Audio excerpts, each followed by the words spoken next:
Hi everyone. So here we are going to see a very common problem which is asked in interviews, which is move the zeros towards the last. So you are given an array of elements where you are asked to move all the zero toward the last, and also while moving the zero you have to maintain the order of the remaining elements.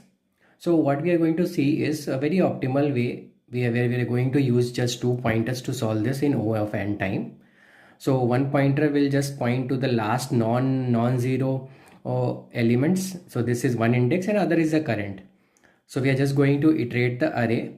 An idea is if the current element is not zero, we are going to swap the current with the last non-zero index element, and we will swap it here like this, and we will get the element. Just to iterate it, I have an example here. So what we have done is, so we are given an array 2 0, this is, and in the beginning we will have the last index which is pointing to 0, and current is also 0. So when the first iteration happens, you are having 2 is a non-zero element, and since the last index is having the value 0, we are just going to swap it by itself, and we will increment it by 1. So last index will become 1 after this step.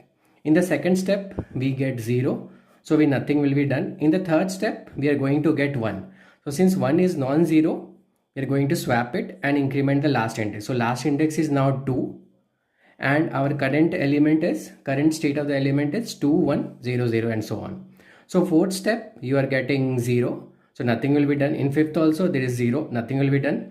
In the sixth step we are going to get 7, so this is what we are going to get 7, and since 7 is non-zero, we are going to swap it with the element which was at index 2. So at that time index 2 we were having 0.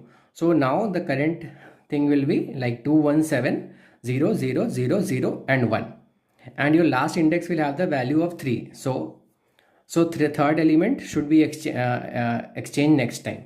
So in the seventh step you are having value as 0, so nothing will be done, and 0, so it is skipped.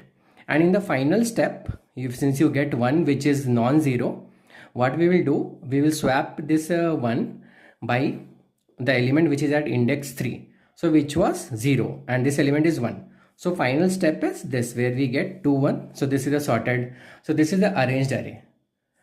So yeah, just go through. I will provide the code also. So this is a Python implementation which I have given. So yeah, thanks and happy learning.